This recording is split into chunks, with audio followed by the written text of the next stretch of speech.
Welcome to another edition of the podcast Earth We Can Do This with Paul W. Slusher. Hello, I'm Paul W. Slusher, and we're obviously podcasting here, but we're also on video. For those of you who are watching on video, hello.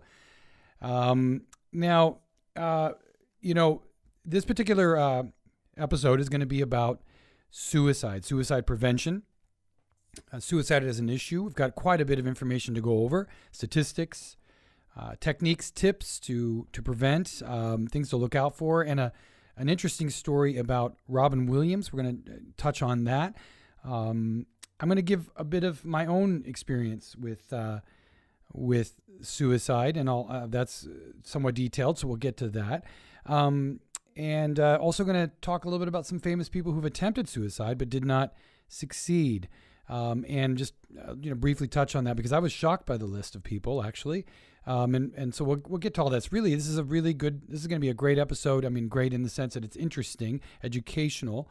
The reason why suicide prevention is going to be the topic of this particular episode is because September is Suicide Prevention Month, and September 10th is World Suicide Prevention Day. And so it's important that we get clued into this issue because sadly, suicide rates are climbing. Not dramatically, but they are climbing. And they're climbing among certain populations worse than others, which I'll get into in a bit. Excuse me. But before we get into all of that, I want to take a moment to a sort of a shout out really. I want to acknowledge the killings in Charlottesville, the woman who died in Charlottesville, Virginia, at the hands of neo-Nazis, and the horrible thing that happened there. And just today, as I was getting ready to record, the attack in Barcelona happened. I believe, according to my notes, it's 13 killed, 80 injured. I think now that's climbed since I came to record. But what's interesting, I bring them both up for a reason. One is neo-Nazis in the United States, one dead, but it's a riot. And the other one is a straight up terrorist attack. Are they different? Are they similar? Well, that's really an issue for another day. And I'm going to tackle that another day for sure. Soon, I think. It might even be the next podcast. We'll see. But it's a topic worth just mentioning quickly, because clearly extremism is out of control. And we've known this for a while. I'm not saying anything new. But what I am saying is that the connections between sort of neo-Nazi hate and ISIS hate for the other, the person not being a Nazi or not being an ISIS member, is something we really need to eradicate. And I'm going to dedicate a future podcast to not only the problems related to it, which I know we've all heard ad nauseum, but I'm going to try to spend more time talking about solutions, possible solutions, talking about what has worked in what areas and why certain communities don't have problems as bad as others. Canada, for example, is a place where I live, and in Canada, we don't have nearly the problem of racism, overt racism, Nazism, and ISIS, and all of this happening. And there are a number of reasons why that is, some geopolitical, some cultural, and some really about what it's like to be Canadian, I think, to some degree.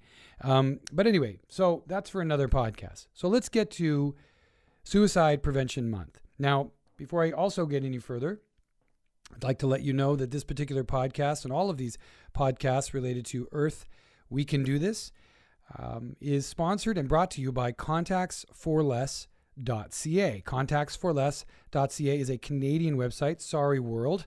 Only Canadians get to use it, but it is a site that gives away 51% of its net profits to save the planet. You get to pick the nonprofit and you save a ton of money on contact lenses. And the reason why contactsforless.ca sponsors it, two reasons. Number one, I'm the owner, founder, and CEO. I built the site.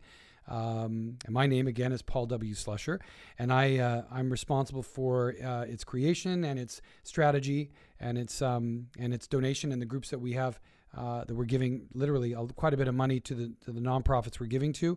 But the other reason why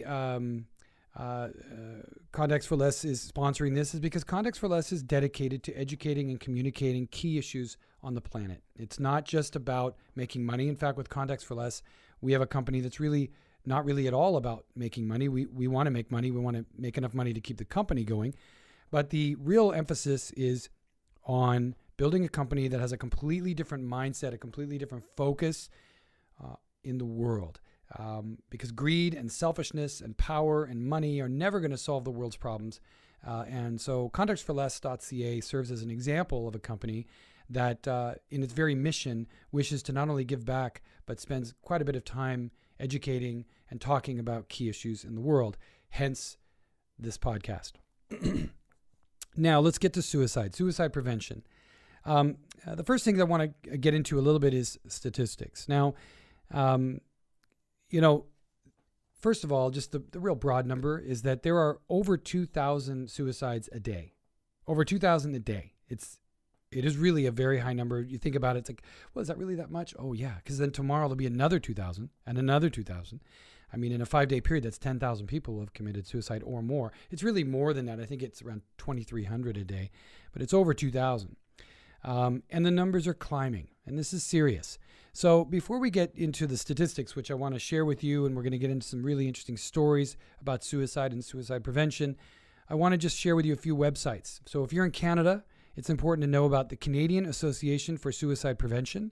The website is suicideprevention.ca, and they have a wonderful set of toll-free numbers for every single province.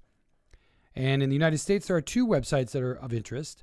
Suicidepreventionlifeline.org. That actually has a toll-free number associated to the website, and that's nationwide.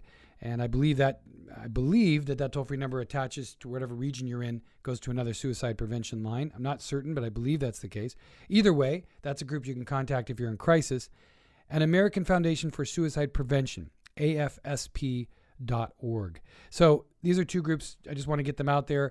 And by the way, if you're in Canada and you buy contact lenses at contactsforless.ca, in the month of September, we are, you can always give to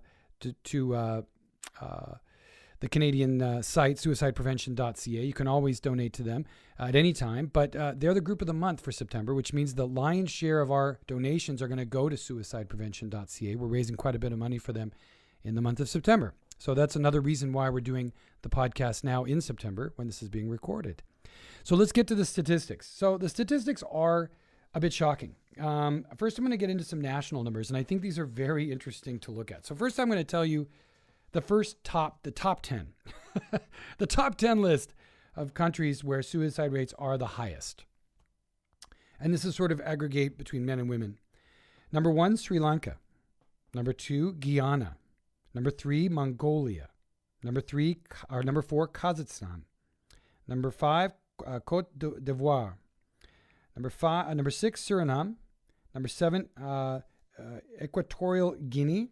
Number 8 is Lithuania. Number 9 is Angola. And number 10 is South Korea. That was a bit of a surprise. Now, it's important to note that statistical numbers on suicide are very, they're unreliable to some degree. And I'll give you a perfect example. Nepal is a place where suicide is illegal. So if you attempt suicide, you will be thrown in jail.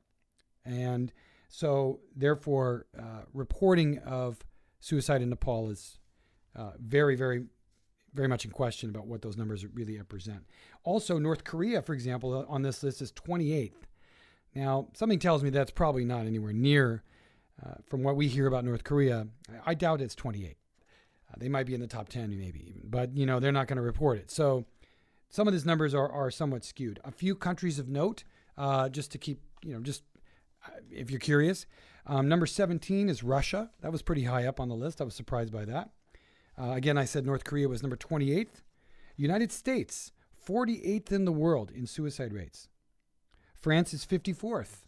So United States among the quote unquote great Western nations, United States has got the highest suicide rate of all, from what I could see on the list. And I'm glancing at it now. I mean, Argentina is up there. I wouldn't know if I would call them a great Western nation in terms of great superpower. United States 48. That's the highest among all of them, of all the Western nations. And that's pretty shocking. And that's really quite damning, to be honest with you. France is 54th, as I said. Cuba is 84th. Canada is 87th, just behind Cuba. Germany is 105th. China is 115th. The UK is 123rd. That's very interesting. The fact that really you see comparison countries, the United States, UK, France, Germany, have much lower suicide rates than the United States. And we'll get into maybe perhaps a little later why that is. And then I found this very interesting as well when I was looking at the statistics. In the near the very bottom, Italy, Cyprus, and Greece are all bunched up in the very bottom area of suicide rates. And I thought that was also very interesting, considering they're all Mediterranean nations. Maybe there's something about being on the Mediterranean. But they are 143rd, 159th, and 165th, respectively. Is there something about, they say the Mediterranean diet saves your life. Maybe there's something combined with that and the climate and the beauty and all of that, maybe, to some degree. I don't know, but it's very interesting to think about. Maybe the environment has a lot to say about why people have depression, et cetera. And I'm going to touch on some of that when I get into Nunavut and some of the northern Canadian suicide rates. And then just to round it off, we'll call the sixth lowest suicide rates of all. Number 6 is Bahamas. Number 7 is number 5 is Brunei. Number 4 is Jamaica. Number 3 is Grenada. Number 2 is Barbados. And number 1 is Antigua and Barbuda. Again, beautiful, all of them really beautiful places, all smaller places with gorgeous weather. And so maybe there's something to that, the environment aspect, but I think it certainly contributes. So those are the international numbers. I'm just going to touch on the United States statistics just a bit as well, just to kind of overrun you with stats. This I found very interesting. This came from the American Foundation for Suicide Prevention. Suicide is the 10th leading cause of death in the United States. In Canada, I believe it's the 9th. Each year, 44,193 Americans die by suicide. 44,000 plus. For every suicide, there are 25 attempts. So 1 in 25 people attempt suicide, and 25 people attempt suicide, 1 succeeds.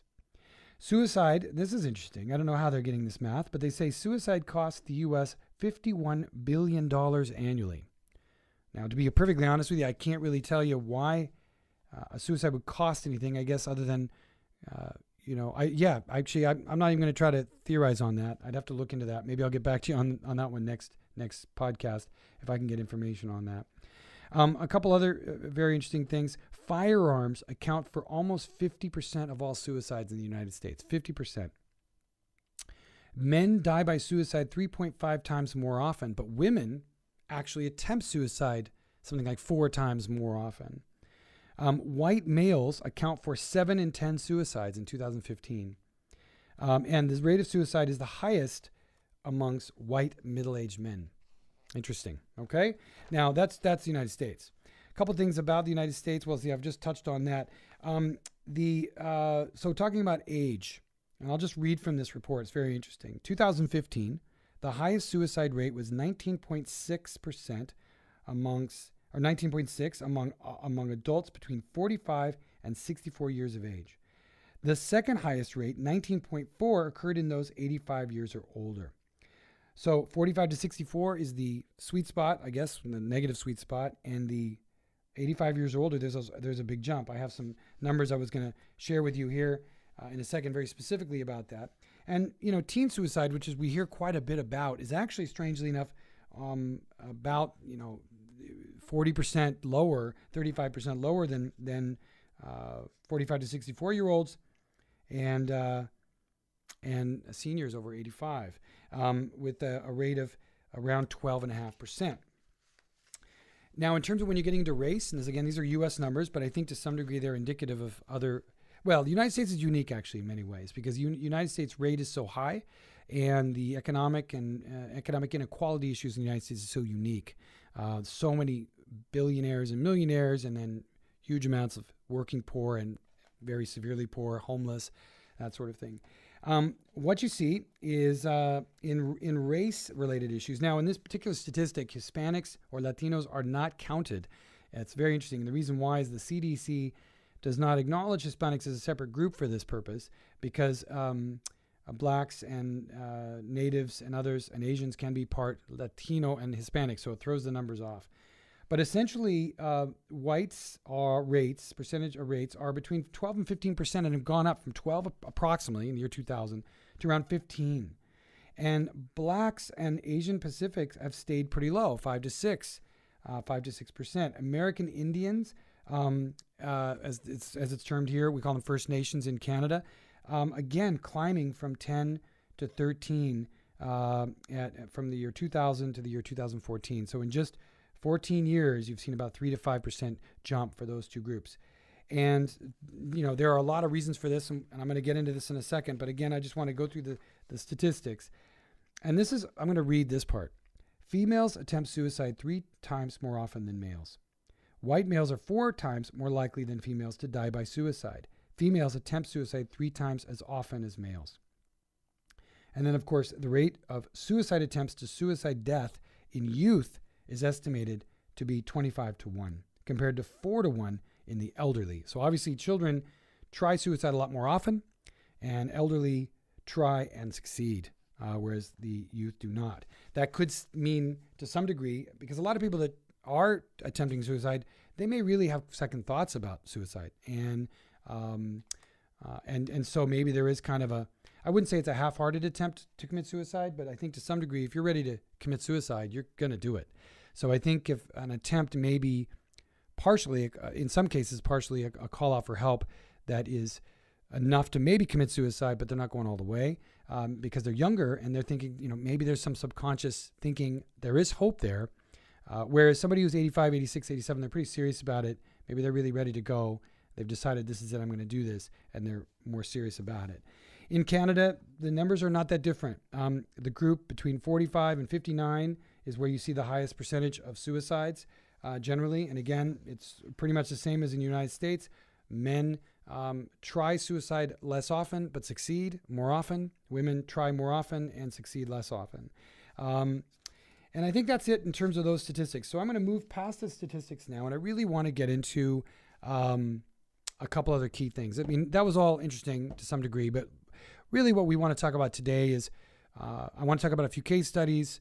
I want to talk about my own particular story, and then I want to get into warning signs and how we deal with somebody who's truly at risk for suicide. So first I want to get into, this list was very surprising for me, and I'm going to be very quick with this, but this was interesting. These are people that have attempted suicide and not succeeded and have actually gone on to be very famous. I guess there are 2 messages there. Number 1, you can be suicidal and then get a lot better. I did. And I think a lot of people can. Also, even if you try it and go through the traumatic experience of surviving a suicide attempt, life does go on, and that you can find joy and happiness. You absolutely can. Again, back to our theme of this entire podcast show, Earth, we can do this. We can do this. We can recover from suicide. We can save people from suicide. We can identify suicide before it happens, and we can really prevent it from some people committing suicide. We're going to get to that near the end of the show. But I want to mention some of these names. Johnny Cash. Johnny Cash in 1967 attempted suicide. Mickey Dolenz from the Monkees. You may not know who that is. Elton John reportedly attempted suicide. Princess Diana attempted suicide. Billy Joel. Ken Griffey Jr., the baseball player. I didn't know about this. It was after he apparently had been drafted, took 300 aspirins in one sitting. Eminem, the rapper, famous rapper, attempted suicide. Vanilla Ice. I'm not laughing. Sorry. It's not funny. But that's interesting. After his career had melted down, he had attempted to commit suicide. Wow. Oprah. This one, I'll just read the caption here. Multimedia mega billionaire Empress Oprah Winfrey is often regarded as the most powerful woman in America. Alas, the daytime TV queen turned down conglomerate monarch nearly never rose to power due to self-inflicted injuries. The first incident occurred when she was 14 and sought to kill herself and her unborn child by drinking laundry detergent. She allegedly attempted to end it all again in 1981 when she drove her car into a tree upon learning that her then lover was married and already had kids. Wow. Martin Luther King Jr., this was another shocker, had attempted suicide earlier in life. A few other notable names: Greg Louganis, the famous Olympic swimmer, I believe that's what he was, or diver. No, he was a gymnast. Sorry, he's a gymnast. Donna Summer, the comedian Drew Carey. I think he's on The Price is Right, I think now or something. Mike Wallace, famous reporter Mike Wallace. Elizabeth Taylor. Fred Berry, he was on What's Happening. He was named Rerun. If you ever seen the show What's Happening, he attempted suicide. Robert Young was of a famous show called Fathers Knows Best. Now, not too many of you probably know about that show, but it was very famous.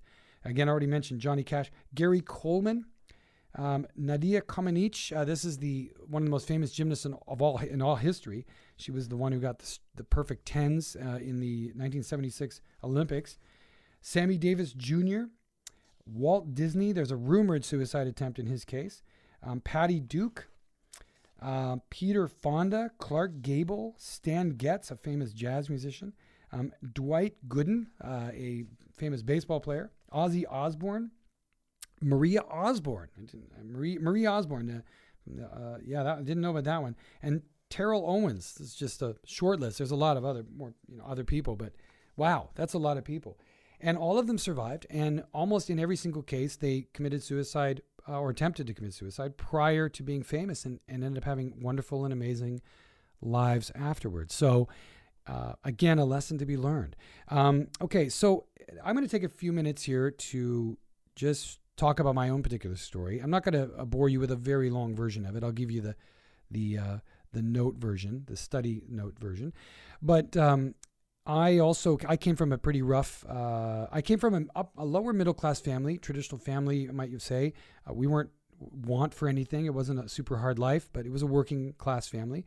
And but my mother left at 2 years old. I had a tremendous amount of alcoholism in my family, and a little bit of abuse. I don't think my parents were necessarily bad people. I just think that they didn't know how to parent, and the way they handled parenting was through physical force, etc., and so on. So I was raised I was a pretty messed up little kid. I had some very traumatic experiences, which in one case, my grandmother almost killed us in a vehicle. At a very young age, I saw a man burned to death. And then I had some other traumatic experiences later, which I later discovered was related to me having PTSD. But I didn't know that at the time. And as a young boy, when I was about 15, I think, I was very depressed, very isolated. I was a very unhappy young man. I went and got a bunch of sleeping pills. And I don't know how I got them. I don't remember. I think I told the pharmacist that I was buying them for my father. Took them home. I put them in a spot, kind of hidden spot near my bed. And my memory is that I did not leave them out in such a way that they would be found. My intention was to get my courage up one day, and I was going to take the whole bottle. My father found the pills. Maybe I left them out for him to find. My memory of it at that time is skewed. I'm not sure. But I do know that he came to me and talked to me. One mistake he probably made was that he didn't really do anything about it. He just sort of talked to me, and then it was all over. He didn't say anything about it. So I didn't think about it again for a number of years, but I was very, very unhappy for a long time. And I used to walk around thinking every once in a while, I could always kill myself. I could just, things got bad. I could just commit suicide. In fact, an old friend of mine and I used to make a joke. It's not funny. I think back on it. It's kind of morbid. But whenever things would get rough in our own lives, we would laugh and say, well, there's always suicide. And I think back on that, it really is quite shocking when I think about how we flippantly discuss suicide as if it was really no big deal. And obviously that was a sign that was on my mind. And I walked around with that thought off and on in my head for many, many years. Things would get very bad, and then I would begin to think about suicide again. I went along in my life for quite a while. And then around 2001, I believe it was, I was in law school. And I had dropped out of law school. I was very unhappy. And I wasn't really coping very well in law school. I think I just wasn't where I needed to be. And depression seemed to take over, and I became very suicidal. And this is where I was very serious. And I plotted my own suicide and had it all planned out and bought the materials. And I was going to use, and it doesn't matter what I was going to do. I won't go into that, but I was going to commit suicide, and in a painless way that I thought that I could do. My big issue is I didn't want to feel pain. And then the day that I woke up, it's very interesting. The day I woke up and said, okay, I'm going to kill myself today. I really literally had that day. And when I did, I remember, my memory of it is interesting, but it's many, many years ago. It was, 16 years ago. So, but what I recall was that I remember saying to myself, well, if I'm going to die anyway, eventually, even if it's when I'm 90 or 80 or 70, why don't I go for it? Really, am I going to kill myself now? And yet I was so depressed. I had let my body and my health go, and I'd let my house just fall apart. I was in a terrible scenario that I thought, I need help. I'm either going to commit suicide, I'm going to kill myself today, or I'm going to get help today. And I called up a suicide hotline. And this is, for anybody listening, I want you to understand that calling a suicide hotline can actually be critical. And the reason being is that for any of you who've ever thought about suicide, there's always a part of you that doubts it. There's always a part that's, I want to do it, but God, do I do it? Is this really the route that I want to take? Is this really what I have to do? And for me, it was exactly like that. I was like 80% sure I wanted to commit suicide and 20% not sure. I called this number just thinking I'll give them a chance to talk me out of it. And the woman said, and it was on Whidbey Island, and there was a little mental health center in the center of Whidbey. I think it was Whidbey Island, Clinton, Washington. I think that's where it was. And they told me, go up there and see somebody. Well, I had been in law school. I understood mental health law, and I knew that if I ever told anybody that was actually truly suicidal, they could grab me. I believe after the call, if my memory serves me correct, the police showed up at my door. And, but I just said, look, I'm not suicidal. No, I just called that number. I'm not suicidal. Now, I don't think they turned it in. I think somebody else had actually talked to the police. I think they're separate incidents, but they happened at the same time. And it was at that moment where I realized, well, I really have to just commit suicide or stop thinking about this. So I went to the center, and there was a woman who was about to retire. She was a crisis counselor. And I remember I went into her office, and she said, so are you considering suicide? And I said, well, I'm not going to answer that, and I think you know why. And she said, well, okay, then you're here because you need help. I said, yes. And she said, are you not telling me that you're considering suicide because you're afraid that I'll do something against your will? And I said, I'm not even going to comment on that. I don't want you to have any indication of what I plan to do. I just want you to know that I need help. So she said, okay, I'll tell you what. I'm going to give you these boxes. I believe it was Zoloft. I don't remember, but it was something like that. And she immediately gave me these samples. And she said, you come back here every single time you run out. I know you're poor. I was broke. I was literally broke. And she gave me those pills, and I started taking them.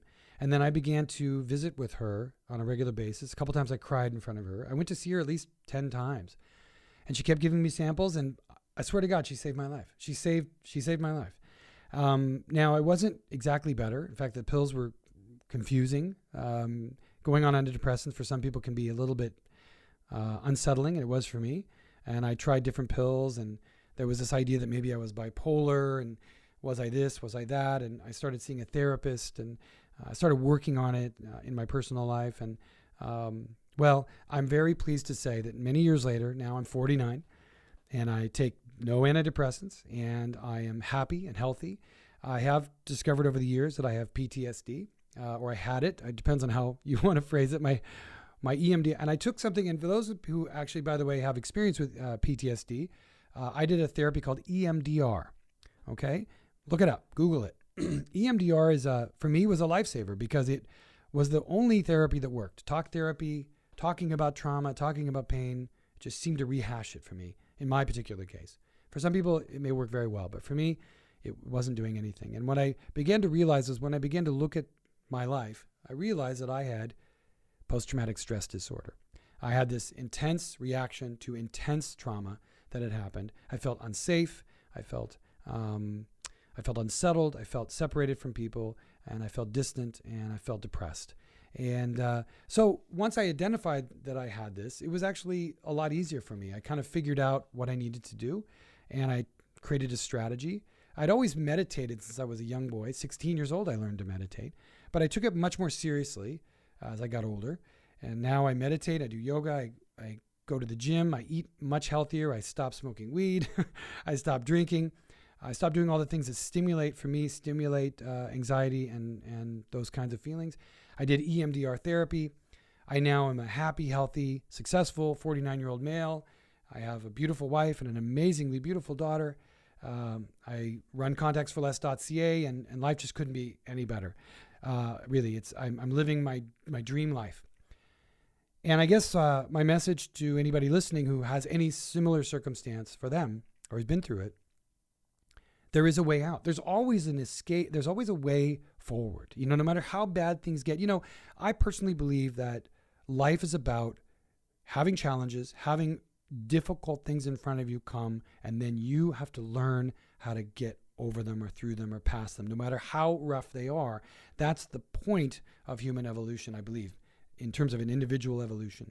My particular evolution was I'm lucky to have not been in jail or dead. And yet I'm here and I'm happy and healthy. And it was my own personal evolutionary process that got me here. Of course, I had some wonderful help. I had a girlfriend when I was very young, around 19, who really was instrumental in getting me back to school. There was a woman named Olga who came into my life when I was in my mid-30s, who really got me focused a lot more and really helped me get an idea that I needed to have better goals. And I was just really dwelling in my pain a lot too much. And then, of course, of all the people who were the best helpers to me, just being there for me, was my wife. My wife is an amazing, amazing woman. I love her dearly, and she has been instrumental. For people that are suicidal or prone to depression or prone to thoughts about death in general, first you got to get past this whole dwelling in death. I think that was something I had to work on, is just change the way you think. You have to work on that. You have to work. It's not something that just happens. Some people take drugs for a while to get through that, but eventually you have to learn yourself how to think about positive things, how to be a positive thinker. It's not easy sometimes. For me, it was not easy. It took many, many, many years of work. But now I've reached that goal, and I really am at that place where every day I wake up, and I really do. And it sounds crazy, but I get up every day and I see the day as this wonderful challenge of things I'm going to do and all the things I'm going to accomplish. And that's not BS. I'm not feeding you a line. And boy, you think back when I was in my 20s or even earlier, how bad I was. It's a miracle, but it's not. It's hard work. It's dedication. It's finding the right people to help you and support you. And it's reading about it. It's thinking about it. It's taking it on as a challenge and trying to overcome it. So for me, it's a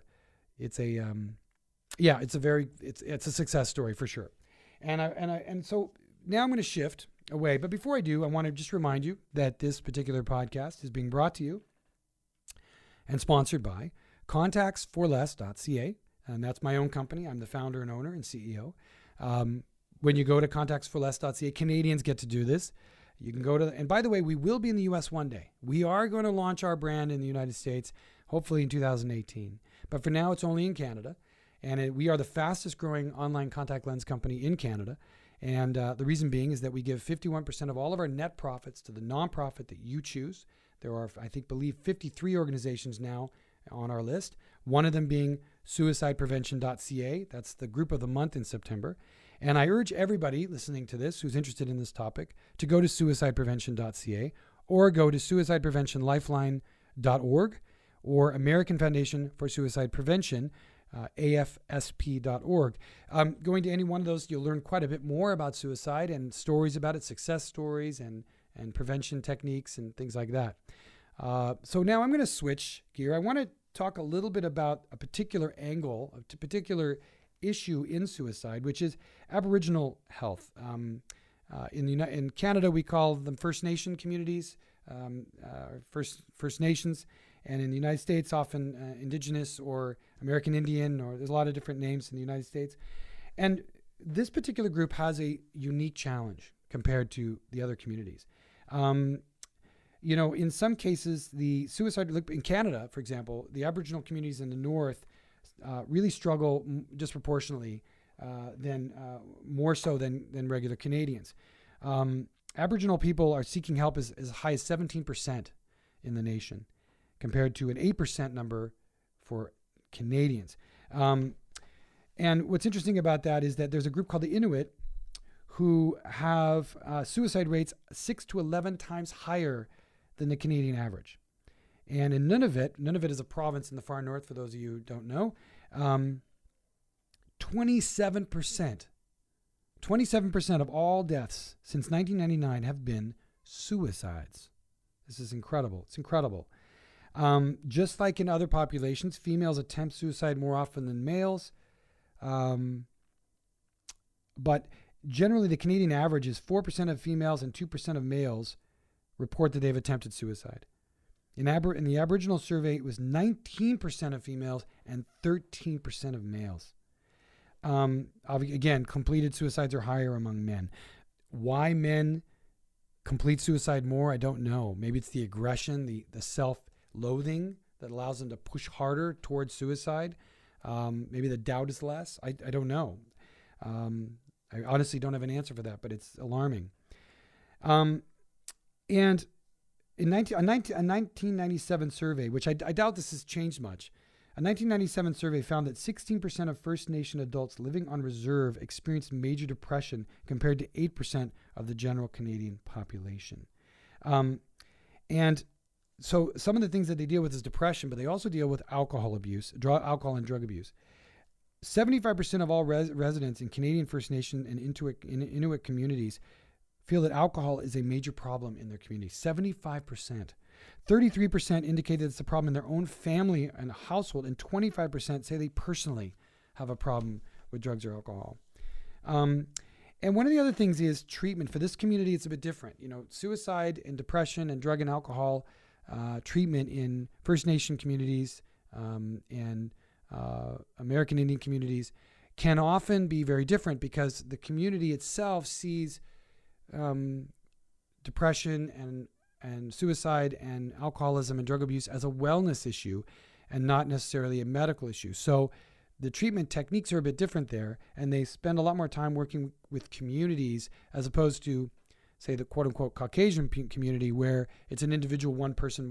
We don't work as a community of white people, so to speak, or a community in Vancouver will be a community works on suicide. It's individual. It's a very individual treatment type program.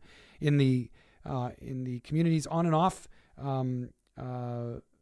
reservations, quote unquote reservations, or off Indian land, you're going to find that the treatment centers around community and the connection to community and the connection to identity.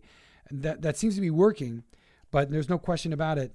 You have issues that are very unique to this community. This includes much higher levels of unemployment, a lower level of access to education, substandard infrastructure. That includes weaker schools, weaker buildings, less clinics.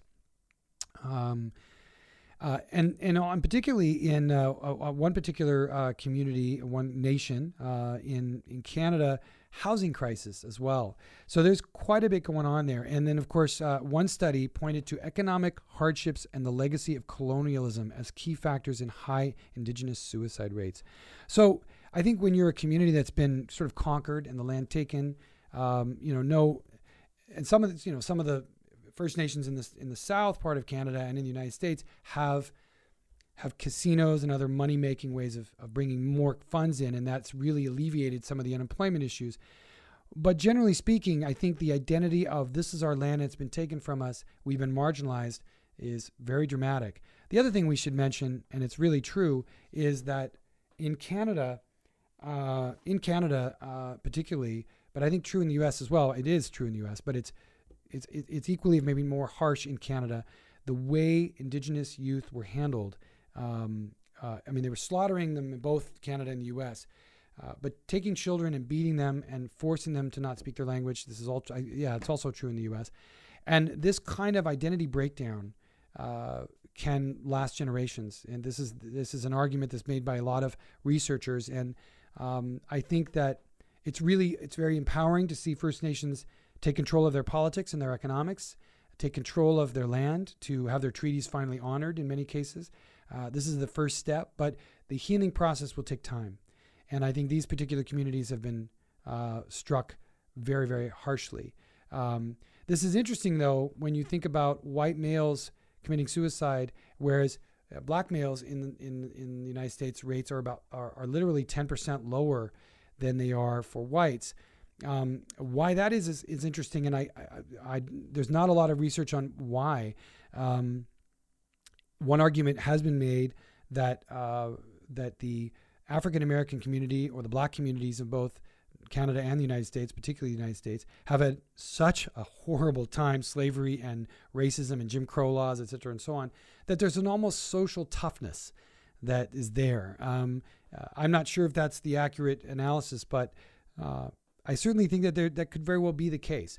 I mean, if there's any group other than First Nation group that has been absolutely driven into the ground by and oppressed and beaten down, it's Black communities. And clearly that sense of identity that we are who we are and we've stood strong against the oppressor is a very key part of, I think, Black identity in the United States.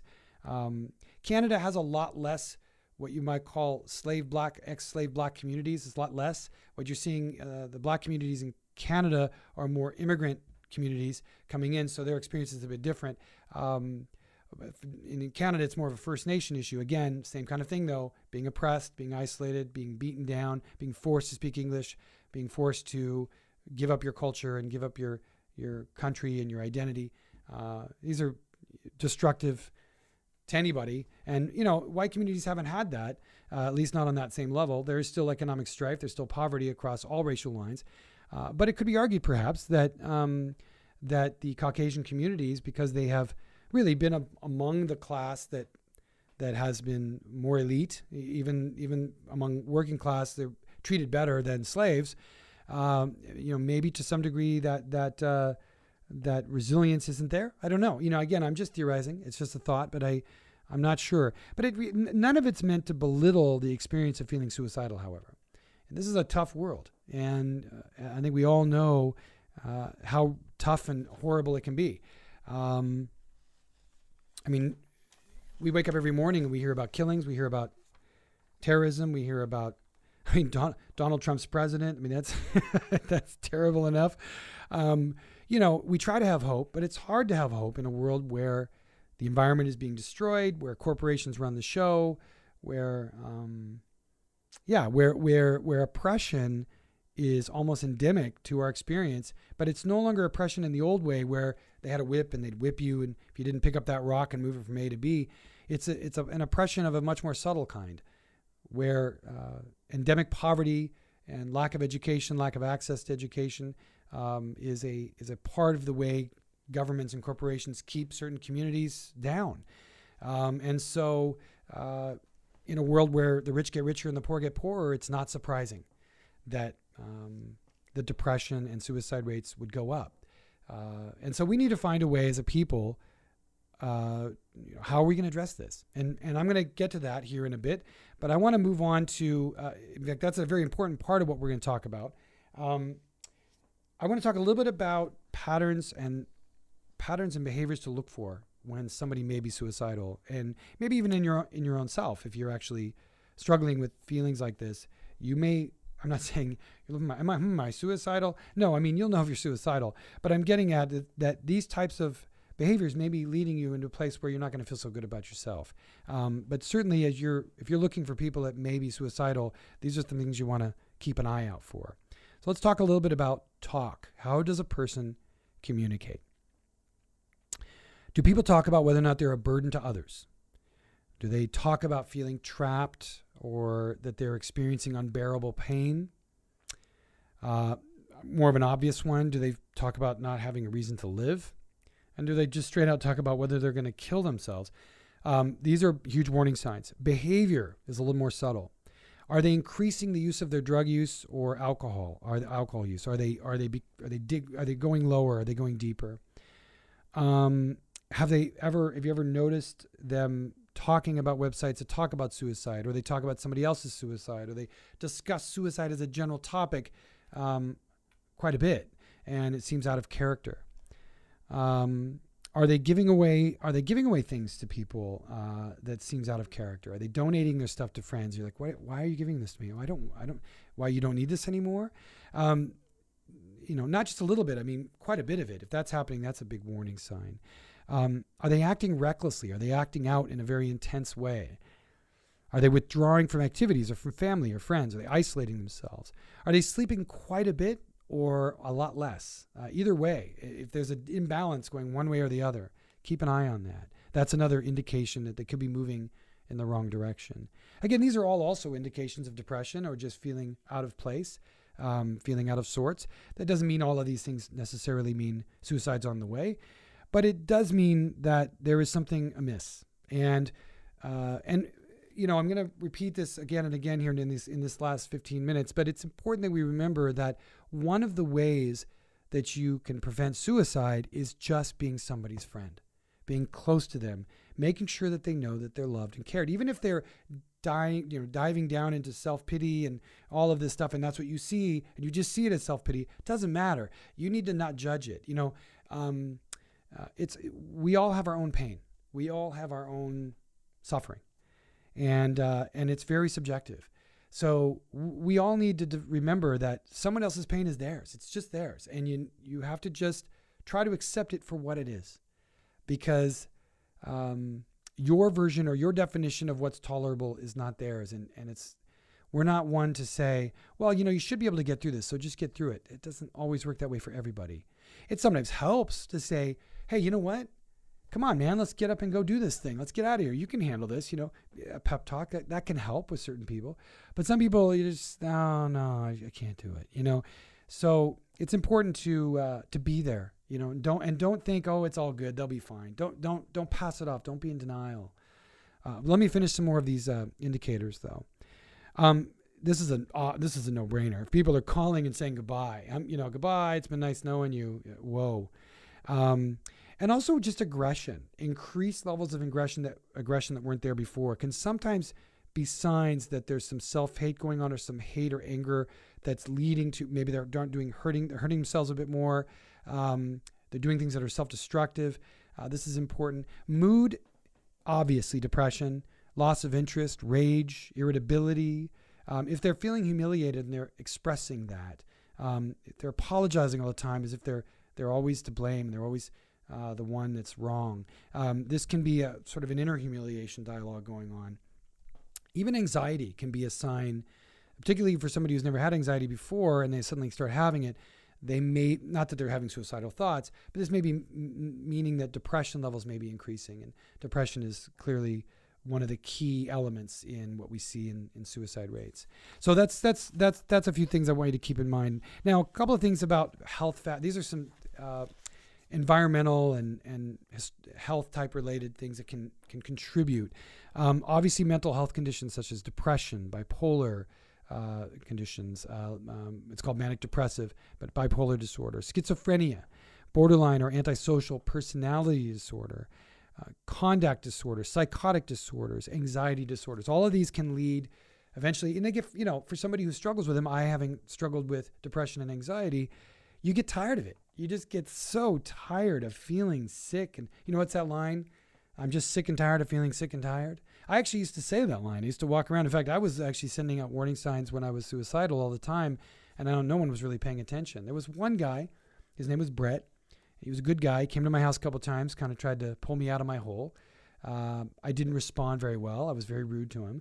And that's, again, something to remember. When you reach out to somebody, they're most of the time they're going to reject you. Even if inside, for me, inside I was praying that they would reach out. But I was hoping, please reach out to me. Please, I need that. But when they would reach out, I would push them away. So that's something to keep in mind, that when somebody's saying, no, I don't need your help, they actually may be fighting with whether or not they need your help inside. Now, that doesn't mean you force yourself on them, but you just need to keep staying present. You need to keep checking in with them. You need to keep calling them. You need to keep trying. You got to keep showing them love all the time. Just never stop. There were times when people would reach out to me and push them away, and then I would feel so much worse when I pushed them away, and I thought, please, I'd say, oh God, I hope they come back. I hope they try again. In many cases, they would not. And, like I said, I'm lucky to be here right now. So these are things to be aware of. Substance abuse disorders, again, can also be part of that. And just chronic pain can lead people to depression, because it really sucks being in pain all the time. Now, environmental factors can be all sorts of things. This is a whole set of things, stressors, essentially. We'll just categorize them as stressors. The death of somebody, a divorce, losing of a job, a breakup, the breakup of a very important friendship, family members dying or beginning to die, or, mortality being shoved in their face, harassment, bullying, relationship problems. These kinds of things can lead to eventually crisis internally. So if you have a friend, you have a family member who has these events, again, you may think they're okay, and everything looks okay. And I'm going to get to Robin Williams' story in a minute, because that's where I'm going to end this. I want to talk about solutions, and I want to talk about Robin Williams in a second. But that's really where you have to really work at being a steadfast friend, a steadfast brother or sister or father or child of a parent who's got an issue, whatever it is, coworker, whatever it is. There's no shame in trying to love somebody too much. There's no shame in that. There is shame, however, in sort of saying, well, they don't want my help, so whatever, and then letting go. There is shame in somebody committing suicide, and you said, Jesus, oh my God. I'll tell you a brief story. Not that I had any indication. It was a woman I dated in college. I won't mention her name, just out of respect to her. But she was a really wonderful young woman, and we were dating for a while, and I wasn't really that great a boyfriend. I was depressed and upset, and I was just not a really great guy at 21 years old. But either way, she and I lost contact over many, many, many years. Somehow through Facebook, she found me, and she wrote me, and she said, "Can I call you?" And I was wondering, I was married at the time. I just got married. I thought, well, this is weird. What do I do here? Okay, sure. So I gave her my number, and she called me, and I talked on the phone briefly, and I was really standoffish. I thought she was hitting. I wasn't sure what she was doing. I'd love to see you again, blah, blah, blah. She was somewhere else. I think she was in Japan at the time. And I didn't really think anything of it, and I wasn't very friendly. I was more like, hey, how's it going, blah, blah, blah. And, well, I think a week or two later, I found out on Facebook that she had committed suicide. And I was shocked, and I was hurt. I was, what? And I realized at that moment, that split moment, I thought, oh my God, she was reaching out to me, and I didn't see it. So there's an example that I would like to put forward is me failing, because even though I had all these stupid conceptions in my mind as to what this call meant, the fact of the matter is this person called me out of nowhere, and they seemed needy. And when somebody feels needy, don't be irritated. Oh, I don't need that neediness. Hey man, you don't know what's behind that. Look into that. Be a human being. And I wasn't, and I felt very guilty. I still feel guilty to some degree about that. I don't know if I could have done anything. I don't know. I have no idea. Her and I hadn't talked to each other in 20 years. But for whatever reason, she reached out to me, and I wasn't super responsive, and I misunderstood, or I didn't even try to understand what was happening. So I'm getting close on the end of my time, so I want to talk about a few things before I get to Robin Williams, but a couple key points. Suicidal crises with most people are often temporary. So just keep in mind that some people go through suicide in waves, like I did, but some people, it's just actually just a period of time, and they're really down. So that's why you really want to be there for them, because you might be able to get them through it, and we may never run into it again. Some people, it's chronic, and you're going to have to keep being on it with them. And that's, as a human being, that's our role, I think. It's humans, it's our job to be there for other humans. That's our job. That's one of our key roles on this planet. One of the things that you can tell somebody and talk to them about is that, really problems aren't as big as you think. And I think that if somebody told me that a couple times when I was suicidal, I think I might have heard that, because I was seeing things in really dramatic tones. Oh, it was so bad. It wasn't as bad as I thought. And focusing on the reasons to live is a critical way in giving them a hand. There's no question about it that there are a lot of reasons to live, and every single person can find reasons for it. I mean, if nothing else, what I came to, remember I told you earlier in this podcast, why don't I just go for it in life then? If I'm going to commit suicide anyway and die anyway, why don't I just do something? Well, that's what I did. Many, many years later, here I have contacts for less.ca, and I've been successful. I have a daughter and a child. I went for it. And I found a way towards happiness on my own. But, it wasn't an easy route. But I think I needed that sort of, there is a reason to live. There is a reason. Now, I want to go just a few quick myths here. This is a very interesting bit I found on a website, and I want to share with you. Myth number 1, people who talk about suicide won't really do it. That's total bull. Okay, people who talk about suicide are somebody you need to talk to about it immediately. The minute they talk about it, even if you feel like it's kind of false, who cares? Get involved. Anyone who tries to kill themselves must be crazy. This is a myth. Oh, I think most of us know that's ridiculous as well, but let's just get that out there. Absolutely not. Suicide comes from all sorts of people, and they have nothing to do with mental illness. You could call depression mental illness if you want, but there are temporary downers, and people commit suicide in temporary moments of crisis. That does not make them mentally ill. If a person is determined to kill themselves, there's nothing that you can do to stop them. Again, a total myth. I was a good example of that. People trying to reach out to me partially might have helped me.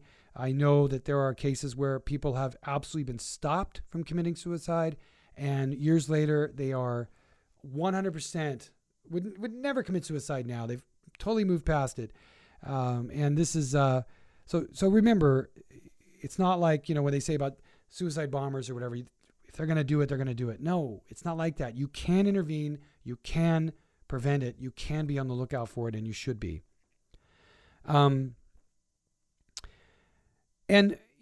one myth I think is absolutely, we got to get out there. Talking about suicide makes people think about it more. That is absolutely so false. If you don't see, people that are going to be suicidal are going to think about it, and they're going to feel alone. They're going to feel extremely isolated, and they're going to walk around thinking, I'm the only one who feels this way. This sucks. My life sucks, or no one loves me, or I'm alone, and there's no point in doing this anymore. The minute somebody talks about suicide with you, the minute they do that, it opens up that mindset of, they're talking about something I'm thinking about. Now, they may block it out. They may lie. They may say, I'm not thinking about suicide. No, that's not me. That's not what I'm about. I would never do it. But inside they're thinking, maybe I would. You got to talk about it and try to pull it out of them if that's what it's there. Now, of course, if you keep saying, well, I think you're going to commit suicide. I think you're going to do it. No, I'm not. Yes, you are. No, you're not. Okay, that's not helpful. But you just need to be there, be their friend, be their partner, be their family member, whatever it is, even if it's just a coworker. You got to love people. You got to love people.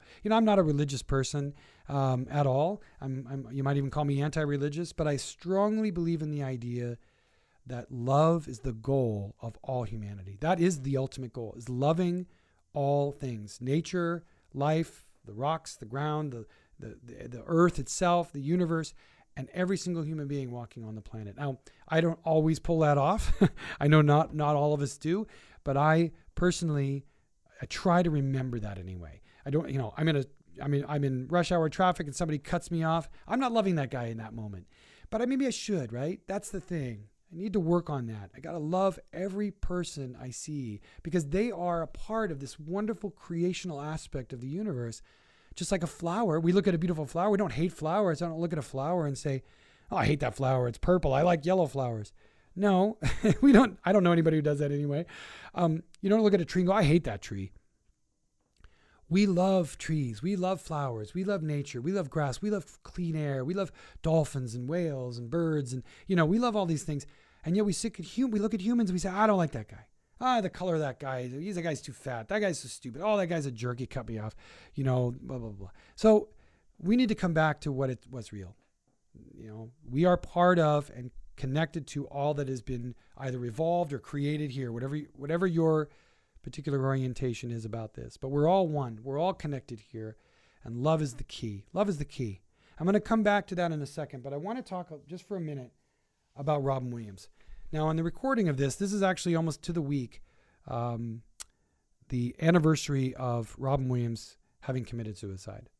And I found a very interesting article on LinkedIn by a guy named Kevin Delaney. He's a Learning and Development VP at LinkedIn. And he posted this. Now, the article is not groundbreaking. There's a few things I want to read from it. I think are very interesting. But this was the header. It's a picture of Robin Williams. And if those of you who don't know, by the way, Robin Williams, a famous actor, comedian, a wonderful being, everyone thought was the happiest guy in the world. And then one day he was gone. And the quote here says, all it takes is a beautiful fake smile to hide an injured soul, and they will never notice how broken you really are. And I can relate to that statement because I did that too. I played that game. And this gentleman, Kevin, goes on to write a few things that I think is just worthy of just reading what he has to say. This week marks the 1-year anniversary of the death of Robin Williams. Brilliantly funny, tragically broken. The world was stunned to find out that the comedic genius with the warm smile was a hopelessly sad and lonely man. For even the most positive-minded and optimistic people, real life happens. Acknowledged or not, we work among the walking wounded. Everyone, including the rich, the beautiful, the intelligent, the powerful, they're all dealing with some difficulty and shitty bits of life. Some just hide it better than others. The realities and messiness of life are oftentimes expected to be tucked away, neatly out of sight, the fragility of life hidden behind a smile. After all, the personal and messy parts of life can make people feel uncomfortable and awkward. So keep things professional and leave your personal at the door. In the never-ending quest to improve employee retention, morale, and engagement, and he's taking a sort of a business approach to this question, which admittedly a little bit shallow in my opinion, but I think what he's trying to tackle, he's talking to business communities. He says, I wonder, could it all be improved if we let a bit more real and messy life make its way into the halls and conference rooms of the workplace? More of our personal lives, not less. What would happen to the bottom line if employees truly felt that they were known and valued?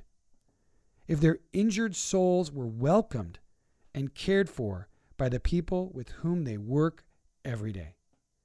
So I want to end the podcast on this note. I'm feeling a little emotional. Actually, that touches me, that bit right there, because we spend more time in any part of our lives working most of the time, or around other people working. And these are the people we actually see more than sometimes our own family. These are the people that we see more than our own friends. And this is the place where our heart and soul gets poured out every single day for the company or the project, or if you're a real estate agent, you're doing it for your clients, or you're a doctor, you're doing it for your patients. Whatever it is, your heart and soul is going into it every day. And it matters to you because that's why you're doing it. Some do it for love, some do it for money, some do it for obligation, whatever, but we do it, and we do it every single day, and we get up and we bang it out. And yet in that environment, it's sort of expected that you keep your mouth shut and you do your job. Shut up and get your job done. I don't want to hear about what you feel. I don't care what you think. I don't want to know how you feel about this or that. If you're feeling down or whatever, keep it all under wraps, because you're not going to keep your job if you don't. I run a company called contactsforless.ca, which is the sponsor of this show. And we're a totally different type of company. We allow our people to work from home if that's what they want to do. If they want to talk about their personal stuff, we let them do that. Coming from my background, I let that all lay out on the table. I think businesses and corporations and business owners and corporate leaders and everything need to really look at this, not from a business viewpoint. Well, it's better for efficiency, whatever, blah, blah, blah. Come on. This is a human thing. We need to love every single person on this planet. And part of that is when they're in the workspace, if they're feeling down, if they want to talk about what they're feeling, we should be there for them. And that there should be a space open for that. If an employee suddenly feels weak, quote unquote, and that's his term, or he's feeling down, we're not going to see that as weakness. We're not going to go, oh, you weak guy, we're going to let this guy go, he's not strong enough. Or this woman, she's carrying her heart on her sleeves all the time. Hey, no, man. Because loving that person will make them more loyal to what you're doing and more loyal to the team. When you give, you get. When you give, you get. This is something that we all know, we talk about, but we don't practice. Well, anyway, I'm going to end on this note. Contactsforless.ca is my example of my company in which we give and we get. We give money to save the planet. We take 51% of our profits and we give it away to the nonprofit that you choose. And I'm not pitching it. I really am explaining the purpose behind our company is to be an example of a company that does it differently. If every single company gave 51% of its net profits, if Walmart gave 51% of its net profits, it would pay for every school on the planet probably, right? And every single person who needed help could get help. So it's time for us as a people to decide what kind of world we want. Do we want a world where wealth and stock market goes up and Donald Trump wins for election and the environment screw that because we're going to make money and we're going to pull coal out of the ground and or are we going to be the kind of world where people give and we get back for that? And we give to those who need, and we're there for those in pain, And we love those who need love, and we love everybody that we can. And we try to get better every single day. That's our goal every day. So, you know what? I'm going to love a little bit more today, just 1% more than I did yesterday. Every single day, I'm going to just 1%. We do that, and we have a different world on our hands. We have a completely different environment, a completely different place. And businesses is where we spend our time. And businesses need to be at the forefront of this, and they're not.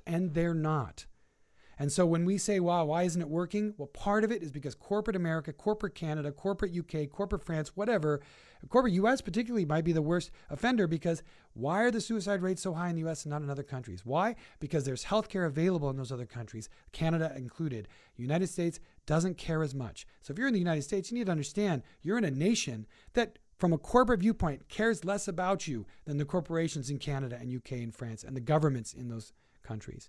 So we need to take a hard look at who we are and what we're about. Because going with the theme of this podcast, Earth, we can do this. We can solve our problems. This is not hard. We just have to get down and do it. And as a customer and as a citizen and as a person, as a man, I'm going to demand that of my environment. I'm going to demand it of my company. I'm going to demand it of the people around me. I'm going to demand it of myself. My name is Paul W. Slusher. I'm the owner, founder, and CEO of contactsforless.ca. You've been listening to Earth, We Can Do This. I so appreciate you being here with me, and I hope we're going to have some great podcasts coming up. Thanks for listening, and all the best to every single one of you. Bye-bye.